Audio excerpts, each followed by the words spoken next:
المساعدة الموجودة في المباراة أمامية المرة دي. بص الجري الخطأ من جينيه وانفراد رافينيا. ولد يا رافينيا، الخطأ من توجولي. رافينيا تمريرة حلوة، تحرك رائع. كريستنسن في هذا التوظيف، كرة هدف يا ولد. جواو فيليكس يا ولد. رافينيا كريستنسن الدنماركي.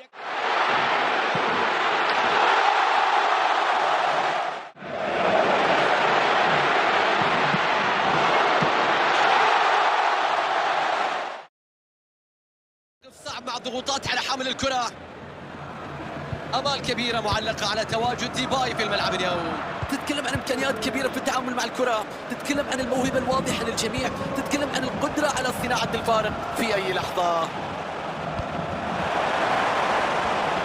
كريزمان بيشوت، مرت قويه بالكاد اعلى العارضه.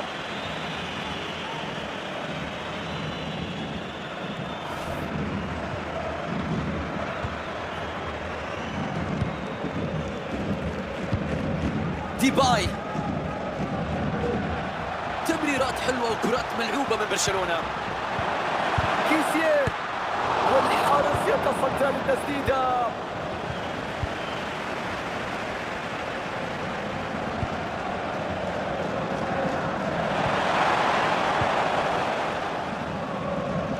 تماس لأتلتيكو مدريد.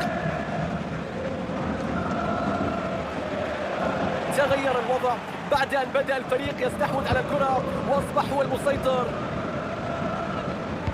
بينية جميلة من ديون، تصدي من يان أوبلاك. استحواذ كبير من البارسا على الكرة في آخر ربع ساعة لعب. مع كثرة المحاولات والفرص على المرمى أعتقد أن الهدف بات قريبا جدا، وإذا أتى سيكون مستحقا. التركيز مطلوب في الثلث الأخير لاستغلال هذه السيطرة. وعلى ما يبدو هناك فرصة جديدة هنا. تقدم قد يأتي في هذه اللحظات إذا استغلوا الضربة الركنية. راحت الركنية تبعد الخطورة. كراسكو، عرضية لا تمر من الدفاع، تلعب عرضية لعمق المنطقة، عرضية سهلة في يد حارس المرمى. تدخل ناجح في اعتراض الكرة. عثمان ديمبلي،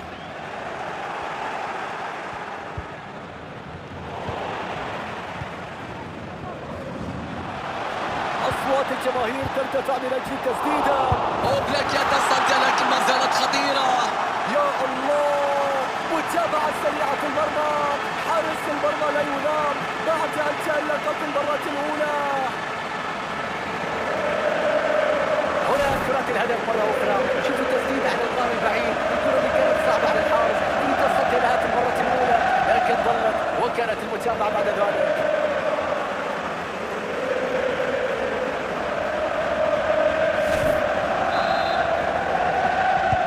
هدف أول في المباراة، تقدم الآن بهدف مقابل لا شيء.